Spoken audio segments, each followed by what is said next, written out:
Just want to welcome you guys to the Spring 2026 informational webinar. We're very excited. We've kind of been trying to put one of these together for a while, and a big thanks to our communications department. They have really done a lot in assisting us in just putting this together logistically. And so let's dive into it. So kind of some of the goals we have for today, right? We want to talk to you. What is CAMPS? How to use it? I think it's a pretty good system that you guys will find hopefully somewhat intuitive, but just I think watch and go through the process will help. We have some great new resources on our website for you guys to log in and use, as well as just have some Q&A and opportunities for you guys to provide feedback for us. So again, please use the chat and raise your hands at any time during the session here. Okay, so what is CAMPS? So we tried to come up with something that would be a nice one word, so whenever we used it, everybody knew what we were talking about. So we came up with CAMPS. That is the acronym for the Kansas Amusement Management and Permitting System.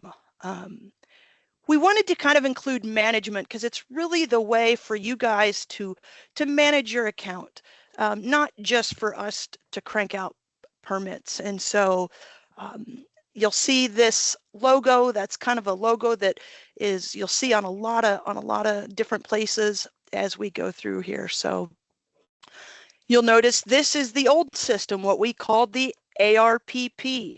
So CAMPS is going to replace the old ARPP. If you have tried to log in, you will find that you are no longer able to do so.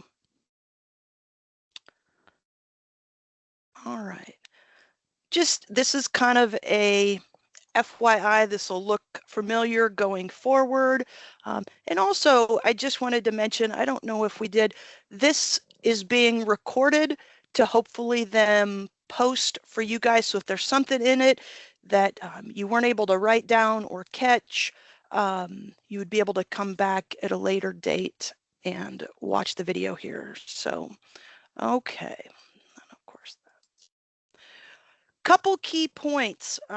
We have fantastic video on YouTube and written instructions that our comms department has put together. I will show you where those are on our website. They're fantastic. They have screenshots. They are a step-by-step. So if you ever get to where you just are having trouble, I would advise you to look at those. They're fantastic. One thing that's really important, you'll see, it is imperative that you use the same email that you used in the old ARPP to log into your new CAMPS account. And why that is so important, all of the information that is in the old system was migrated into the new system. And that way you're not have to go through, you're not going to have to re-enter all your ride names and all your serial numbers and all that. All that information is migrated, but how you access that is through an email account, and those have to be tied together. So if you don't have access to the email address that was used in the old ARPP system, let us know and we can assist you in making sure that the new email address gets utilized. Okay, so let's dive right in here, guys. So we're gonna go real quick. So let's look at, so this is the Kansas Department of Labor website. And let's actually just go back to the beginning. So if you go to dol.ks.gov or Google the Department of Labor, Kansas Department of Labor, and you're going to get to this screen. So we're going to go Industrial Safety and Health and Amusement Ride Services. So this would be the site that you would want to bookmark. This is kind of everything amusement ride. So let's scroll down real quick. This is where you will find the YouTube videos, the written instructions. So again, if you are needing some additional assistance there, give those a look. They're fantastic. Okay, so you can click either one of these. They will get you into your new Camps account. So I'm just going to pick one and we're going to click it. Okay, that's going to bring us to our login. This is where this email has to match the old one that was used in the ARPP. So when you log in, it's going to bring you to this screen. Okay, the biggest thing is this is what we're going to call our dashboard. So anytime you're in Camps and you just cannot, you're at a loss at how to get back, just click this. This will always bring you home to the dashboard. So, okay, when you get to the dashboard, this is going to show, so it's going to be kind of a different layout than the old one. Every entity and ride is going to be in what we're going to call a tile. So you're going to notice right here we have our entity, and then we have 4 rides. So I have test ride A, B, C, and D. Now, some of you guys are all going to have more than 4 rides. You're going to have 15 to 20 rides, and some of our bigger entities will have 100 rides. If you ever get to where you don't feel like you're seeing all your rides, make sure you have enough rows populated. Because if, for example, if I only have 1 row populated, it's not going to show. So we got to make sure we have enough rows populated there. So if you ever are to the where you can't see all of them, double check that. All right, real quick, you're going to notice every entity is going to start with KSE. Now mine has a 26 because I created this entity in 2026 as a test entity for this presentation. You guys will not have a 26. So yours will be like KSE-0118, for example. Every entity has a number assigned to it. Same thing with the rides. It's going to be KST for a temporary ride, and it'll be KSP for a permanent ride. So depending on the type of entity and rides that you operate, you'll either have a KST or a KSP. All right, let's look real quick at the categories. You're going to see submitted to state, incomplete, renewal, and archive. Let's look real quick at incomplete and archive.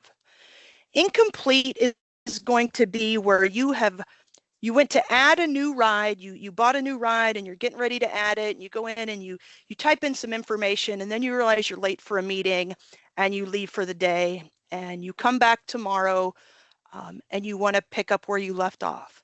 That ride is going to be under incomplete. Okay. Archive is where you're going to be. Let's say you operate an inflatable business and you have an inflatable and it just blew into a barbed wire fence and it is no longer usable and it's going in the trash. We want to keep that ride and the information associated with it, but we don't want it muddying up your dashboard. So we're going to put that in archive, and that way it just keeps your dashboard clean with your current rides. All right, so submitted to state. So we're going to see that I have my entity and then I have these 4 rides. You're going to notice my status that these are in. So my entity is in renewal status. We'll see that there. In my rides, I have 1 in approved status. I have 2 of them that are in submitted status, and I have 1 in renewal. So let's click renewal, and we're going to see only the 2 that are in renewal status. The one thing I would like to point out is that in order for you to renew a ride, it will need to be in renewal status. So that just kind of keep that in the back of your mind. All right, let's look at our entity. So we're going to click this blue hyperlink. Every entity and ride you can see has this blue hyperlink in the upper left-hand corner. Okay, so we're going to click that. We're going to go into our ride. Now, keep in mind, oh, and one thing I do want to throw out real quick, this application is able to be used on a cell phone, on a tablet. I know in the past our old application was not able to be used on a phone, so especially for our traveling folks that are on the road and out in the field a lot, that's definitely a nice upgrade for those folks.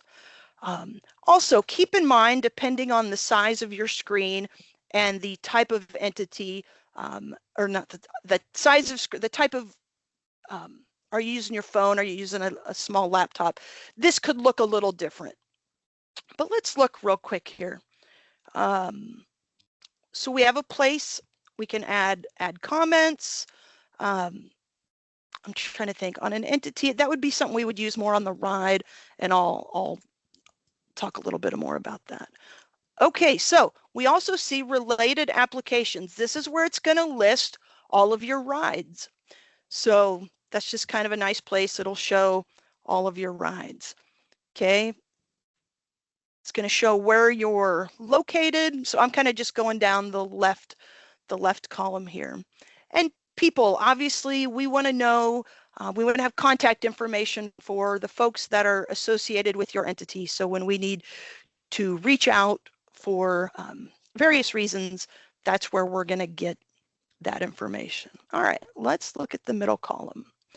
Okay, this is where you guys are going to want to make sure and kind of give this a quick review. We want to make sure we get the right entity type selected. In our scenario, I am going to be operating as a for-profit inflatable company. Okay, so I selected I'm for-profit. If this is the first time that you've logged on, this field will not be populated because this information was not, there was not a selection in the old program that says, what type of rides does your entity primarily operate? So you can drop that down. You know, do you operate zip lines? Do you have a trampoline park? Are you a traveling carnival, right? So that's something that you're going to want to populate for us. Again, I'm operating as a temporary entity. I have my business name and a DBA. This is kind of tricky for some folks. Guys, 95% of you, this is going to be the exact same. Where this comes in handy is, for example, we have an entity, their business name is Genesis Incorporated, but they operate a water park in Wichita called Blast Off Bay Water Park. So their business name is Genesis Incorporated, but their DBA is Blast Off Bay. And so that's the difference in those two lines. Okay, insurance. This is where you're going to insure it. Put your insurance. You're going to put in your company name, your policy name. Pay attention to this field right here. This is your policy expiration date. We are going to ask you to keep that field up to date. And here's why that's important. Come September this fall, when I get my new insurance, I'm going to go in and I'm going to say it is now valid to September 1, 2027. And we're just going to change that. And that's all we have to do. And why that's important is every 2 to 3 weeks, we run a report within the program, and it says, camps, give me a list of everybody's insurance who's going to lapse in the next 30 days. And this is where it's pulling that date from. And what that does is that's going to give us a list. And we're then able to send out an email to all, let's say there are 20 people. And it just, hey, here's a friendly reminder from the Kansas Department of Labor that your insurance is going to lapse in the next 30 days. And it's just a way for us to help you, just as a friendly reminder, oh, that's right, I need to make sure and get my new insurance uploaded. Okay, the bottom here, this, and if you pop this up, you can see this isn't a field you need to worry about. KDOL will input that data. All right. So here, I'm going to scroll down and then I'm going to scroll back up. Okay, so you see we have itinerary stop number 1, and then we have 2, 3, 4, right? Okay, so this are folks that travel. So our traveling carnivals, this is where we're going to need more of the information. We need to know where you're going to be and when, so that we can catch up with you when you're in Kansas. Come say hi, take a look at things. If you operate inflatables, all you need to fill out itinerary stop number 1, and that's going to tell us where your inflatables stored, right? A lot of folks, this is going to be the exact same as your business address. It's just so that when we want to come say hi, we know where to find you. The biggest thing too is notice that when you, so for example, when you update your insurance, we want to scroll down to the bottom and we want to save that. All right, lastly, okay, this is where you're going to upload your new insurance documents. So this fall, when I get my new certificate of liability insurance, and what's nice, we can drag and drop, or we can use the paperclip to attach it. And that's going to bring up a window, just like anytime else you want to attach a document, you're going to select your document and attach it. I did want to real quick mention fees, because right now, unless you have made a payment in the new CAMPS system, it is going to show that you have not paid any money, even though you have valid permits. And so when you make your first payment in CAMPS, it'll show that it was paid and that there is nothing due. So this, even though it says there is money due, that is not necessarily the case at this point. Okay, and then this will show when payments are made. So if it says amount due and you have active permits, don't worry about that. Okay, so this is what it looks like when we go into our entity. Does anybody have any questions at this point? And guys, let me just throw this out. If you have the question, odds are somebody else does too. So please, great, Anne, yes, I love it. Okay, let's get you unmuted, I think. Oh, she's typing too. All right, and you're able to unmute now if you want to, or you can keep typing, whichever one.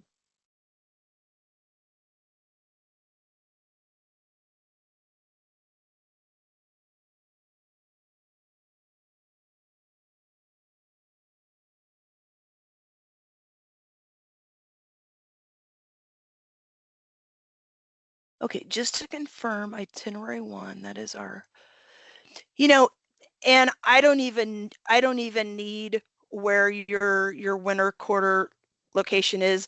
That's so your home business address, that's going to be more this address. So when you go in,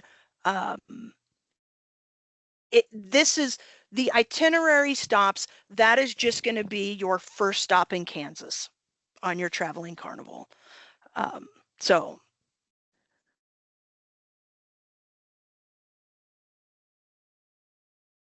let's see, she's typing here. We'll get this.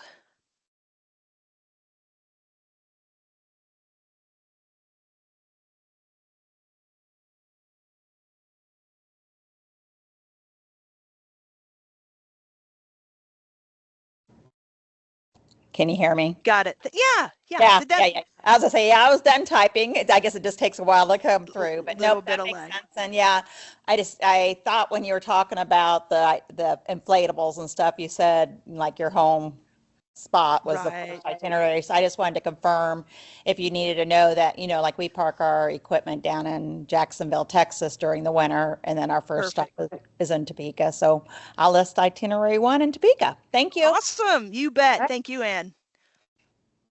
All right. Any other questions regarding our entity or anything we went over there? Okay. So now, right, remember, what do we do? How do we get, we're always just going to click on this and go back to our dashboard.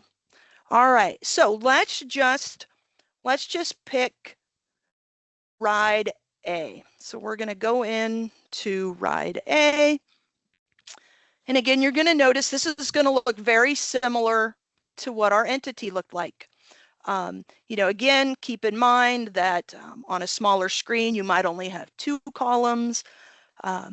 Okay, comment. This is where on a ride, this would be a great place to add the comment,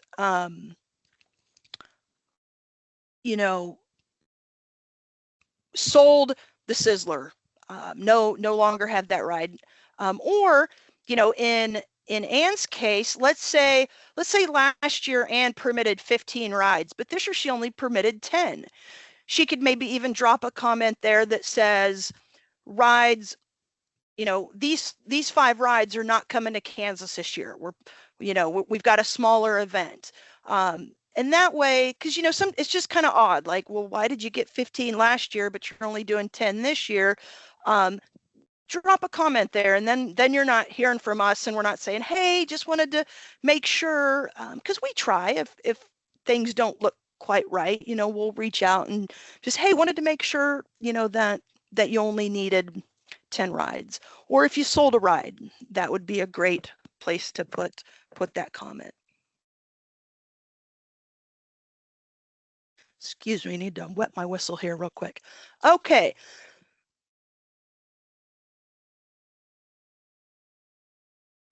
Again, related applications, this is going to show your entity. So when you're in a ride, it's pretty much just going to show your entity.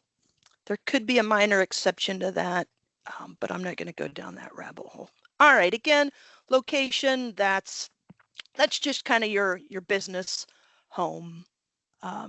And that would be like where you're, you know, well, not even where you store them. That's just going to be the home business address that you have entered in. And again, there's a place for people on each ride. Okay, column 2, this is the meat and potatoes, right? Again, we want to make sure that these are right, because if you're a for-profit business and you register as a nonprofit, okay, then, you know, the fees aren't correct, and then we're having to sort all that out, and it's just going to slow down, you know, our time that it takes to process and get your permits. So kind of go in, make sure that these are correct. This is the big one, guys, the serial number. Make sure that the serial number on your inspections and ASTM paperwork matches the serial number in the system. And it needs to be the right serial number, right? Every now and then we'll have somebody be like, hey, we got this paperwork. Oh yeah, it's right.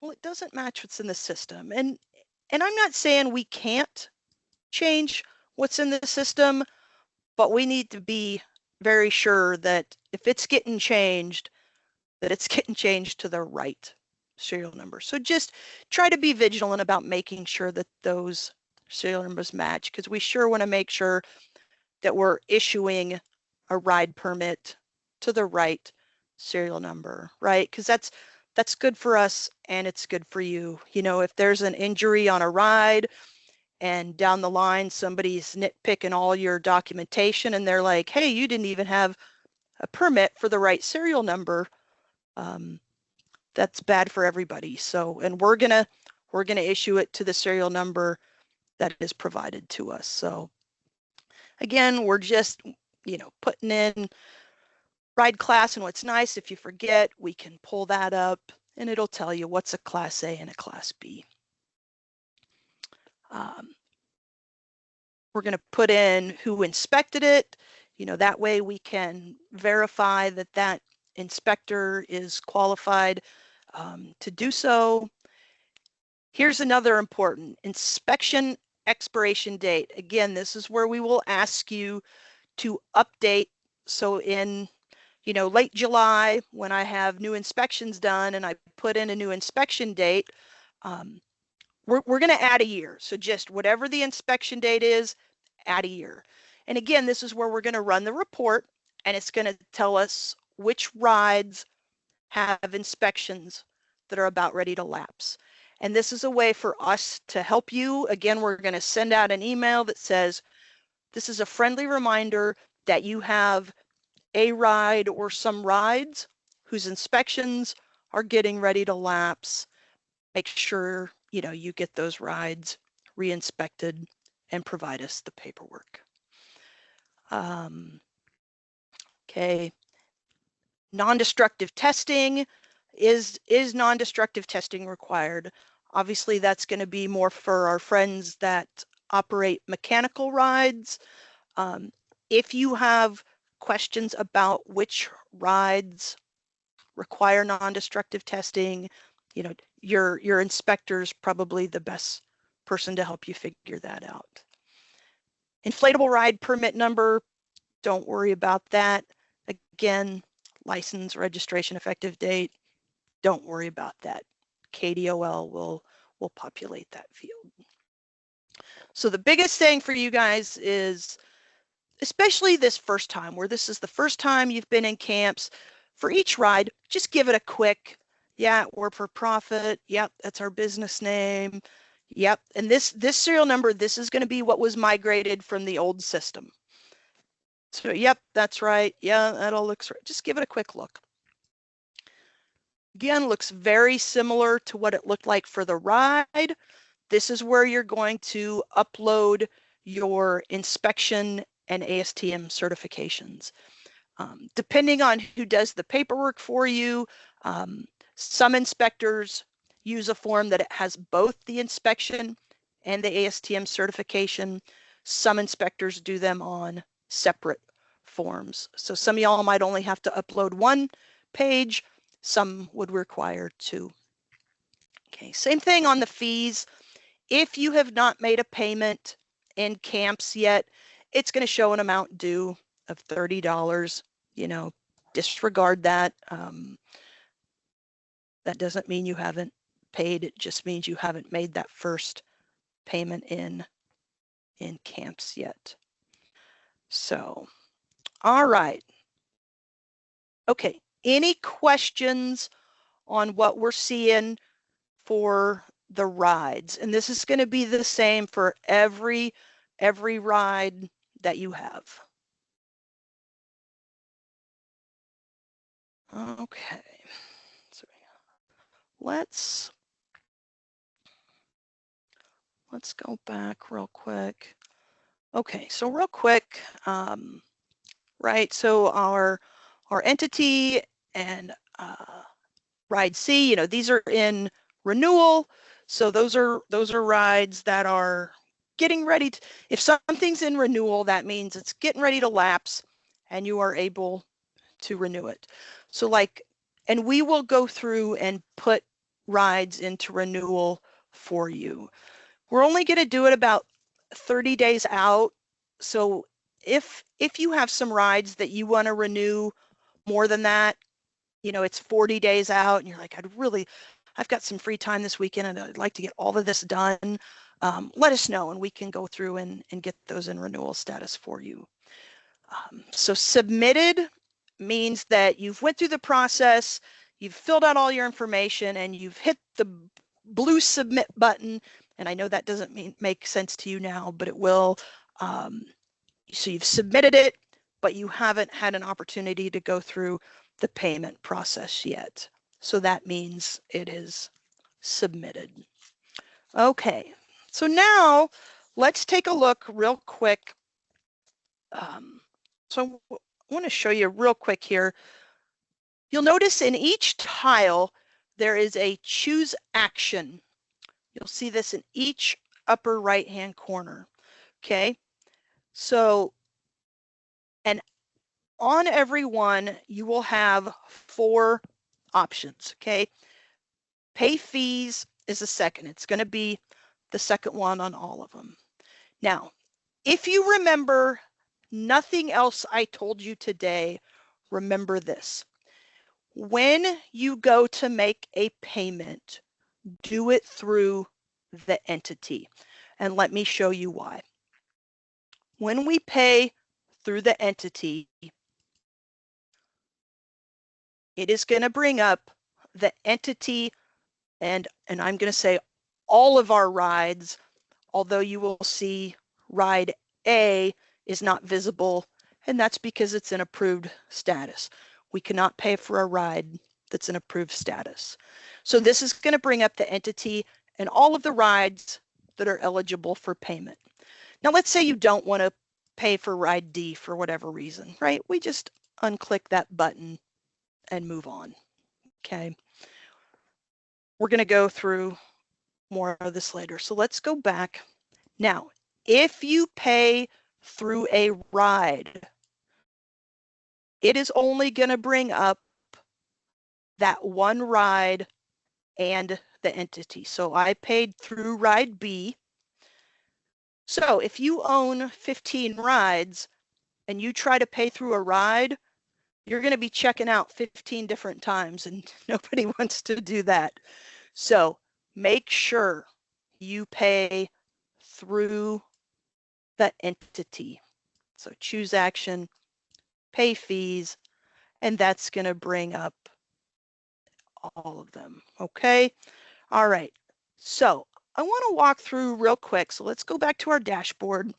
Now, let's say last year, when you traveled to Kansas with your carnival, you didn't bring the freak out, but now you've got an event and the freak out is just going to do amazing in Kansas, so we need to add that. Or you bought a new inflatable. Whatever the scenario, you end up with a new ride. Okay, so anytime you want to add a ride, we're going to go to new application.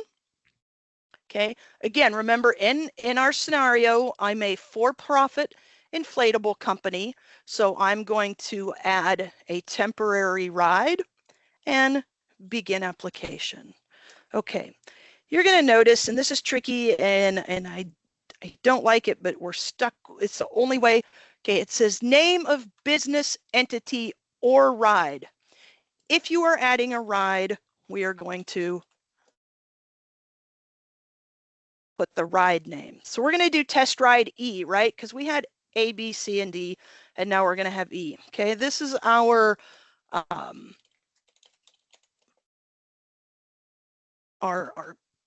of our home business address. Okay, we're gonna drop this down. Okay, and we're gonna hit next. Okay. All right. Now here's what's kind of neat, right? And it's on every ride, we still have to put the people information, but we can hit use my info and it's going to fill that in for us. So that's sure helpful. Now, for some reason, this one won't populate, but I've typed that phone number in again. Again, guys, I don't need your home phone number. That's populating my work number. So don't feel like you need to put a home number in there. Okay, again, we've got an email. All right, so we're going to go next. Okay, again, this is where it's important. We've got to get the right type of entity or our fees are going to get miscalculated. So I am a for-profit. All right, we're going to go. Okay, this is my entity name. So this is going to be, you know, whatever your, I notice our Miss Carrie is here from Decatur County. So it's going to be the Decatur County Amusement Association. It's whatever. Okay, so again, my ride name is Marlia Test Ride E. Okay, again, 98% of the time, these are going to be the same. Here's where it gets a little tricky. Let's say a ride is manufactured as the Scrambler, but for some reason you call it the Pink Flyer. I want to know that it was manufactured as the Scrambler, and why that's important is if something goes wrong, or if there are a lot of things going wrong on a particular ride, the manufacturer will put out a safety bulletin that says the scrambler, there's a joint on every single scrambler that was manufactured between 1956 and 1982, and this joint is going bad and that joint needs to be looked at. If all we know is you call it the pink flyer, we can't let you know that that ride needs fixed. So that's all we're asking for here, is if it was manufactured as a different name, we're gonna put that in there. Again, it won't apply very often.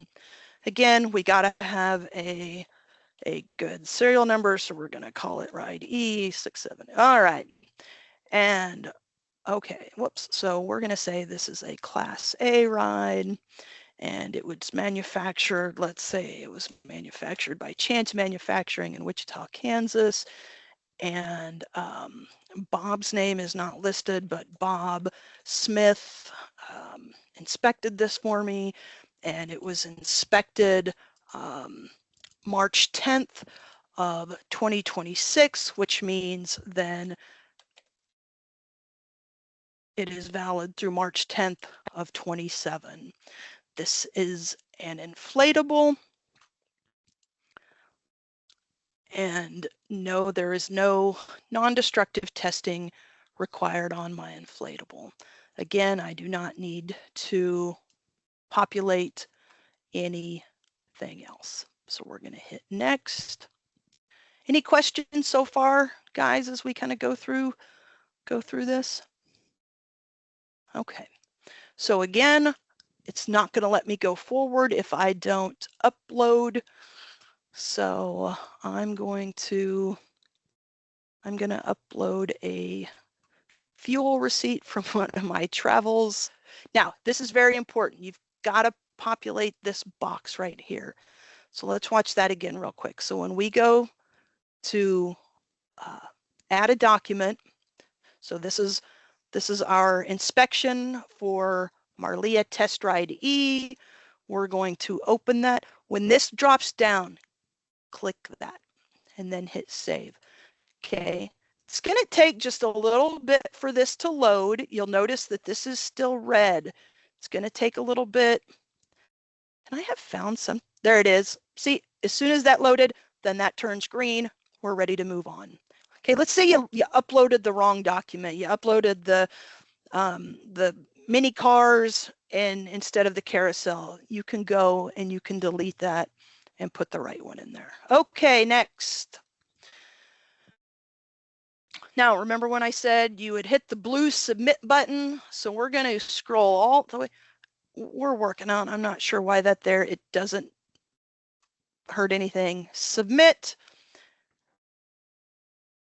And then this will give us the opportunity to kind of look, do a quick review of everything that was submitted for this ride. So now we have Marlia Test Ride E. And again, it's just like every other ride that is part of our account. It's going to look exactly the same. All right, so let's go.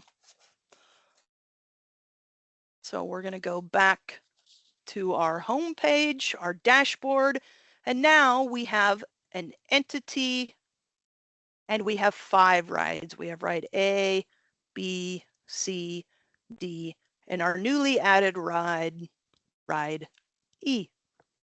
Okay. All right. Now, so, okay, we need to pay for our rides, right? Okay, so we're going to do it through the entity. Okay, so we're going to go pay fees. Now, you're going to notice ride E is not showing up. Okay, so what we need to do is we need to link that ride to our entity. And I know this seems kind of tricky. And again, this is only when you get a new ride. So guys, don't hesitate to reach out to us too. But here's what you do. And this is in also the written and video instructions. Okay, we're going to go and also let's note my entity number. And here's why this is important. So we're going to choose action, and we need to link this case. So we're going to link this case. So this is the ride, KSE 0218. It's kind of hard to see. It's going to be a child of. All of the rides are a child of the entity. So it's going to be a child of KSE 26018. And that's my entity number. And we're going to link it. This application has been linked. So now when we go to pay,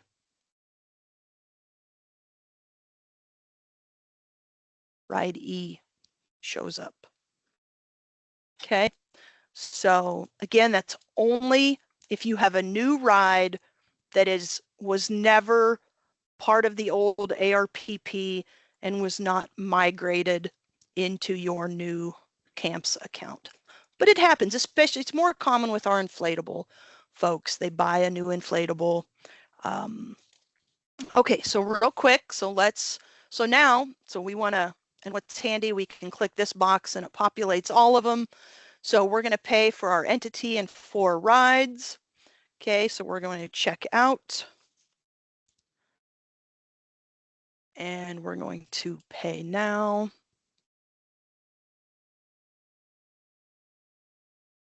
And again, this part's pretty self-explanatory. One thing I do want to point out, there is a service fee. Let me back up real quick. And it'll show you, and if you have a few rides, it's not quite as big a deal. You'll notice depending on the payment method you use, the fee is different. If you use a credit or debit card, it's a percentage. So for our folks with 150 inflatables, that can add up. If it's an electronic check, it's a $1.25 flat fee. It doesn't matter what your final bill is. So just wanted to point that out. Okay, so we're going to check out, pay now, right? You guys have bought enough stuff online. You don't need, you know how to do this. So we're going to pay for it. We're going to we're going to put in our information. One thing I will point out, make sure this email is correct. This is where the email will go that will send you a receipt of your payment. So again, you're going to enter it there. Then you're going to put in your credit card information and all of that. And it will, okay, so that's the payment process. All right, let's go home to our dashboard. Okay, does that, and then just real quick, I want to bounce back over to our website. You know what, did I use oh no, I haven't got there yet. So, make sure, use these resources. These videos are amazing. They go step by step. So don't hesitate to do that. Okay, couple more things. I just want to go back here and point out, let me bring this back up. Okay, so I need to go back here. And it started me all over. We'll get through it quick here. All right, again, we discussed how important it is that the serial numbers match. Again, make sure your entity and ride type are correct, so that the fees get calculated right. It's just, we'll get it figured out for you, right? But it's just going to slow things down. So make sure those are right. All right. Okay, insurance. Every now and then this will happen where, again, like for example, and I put, here, let's say your corporate name is Acme Inc., but you do business as Bob's Inflatables. And so if in the camps system, all you provided was Bob's Inflatables, that's the only information we have, but then your insurance says Acme Inc., we cannot accept that because we need something on your insurance to know that Bob's Inflatables is covered. You know, we have no idea the connection between Acme Inc. and Bob's Inflatables.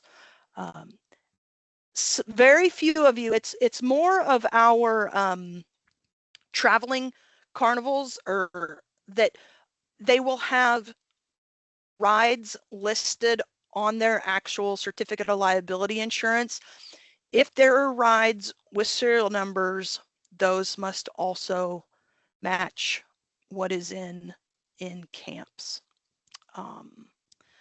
This next one, this is going to be mostly for our home-owned carnivals. So Carrie, this is something that could apply to you guys. Not a lot, there are some entities that can qualify as more than one type of entity. And so let me explain. And that's going to affect your insurance coverage. So our limited use carnivals, so those are our folks that they are nonprofit businesses, that they have their carnival, it's in their county, it doesn't travel. So they could qualify as both a limited use and a not-for-profit. So if they select that they are a not-for-profit entity, so they're going to pay $50 for their entity, and they're going to pay $10 for their ride, per ride. But they are going to have insurance coverage of $1 million per occurrence and a $2 or $2 million annual aggregate. If they select that they're a limited use entity, they're going to pay the same $50 entity fee, but they're going to pay $50 per ride. So their per ride fee is going to go up. But they only have to have insurance of $750 per occurrence and $1 million aggregate. So the insurance coverage drops quite a bit. So that could potentially help somebody be able to get insurance or at a lower premium if they select that they are a limited use instead of a not-for-profit.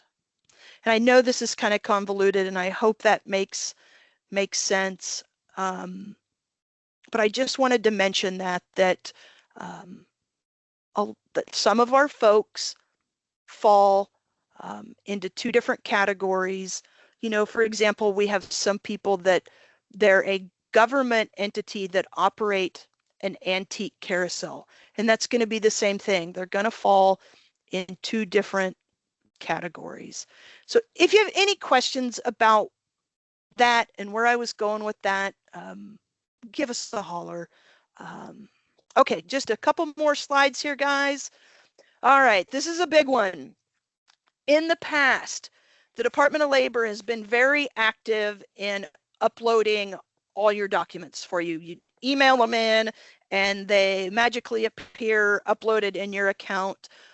With the design of this new system, KDOL employees are much more limited in their ability to upload documents for you guys.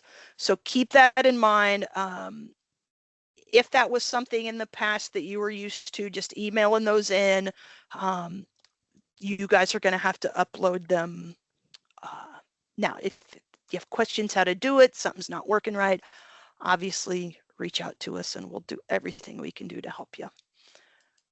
Okay, again, if you're on this call, this isn't going to pertain to you really. How it will pertain to you is if you're doing it right, we are really ramping up our enforcement efforts so that people that aren't doing it right will have to become compliant or face stiffer penalties. It's sure not fair to our folks that are doing it right, carrying the insurance, paying the fees to get permitted. So just kind of keep that in mind, that that's something that we're really going to be working on here in the near, we are and will continue to work on.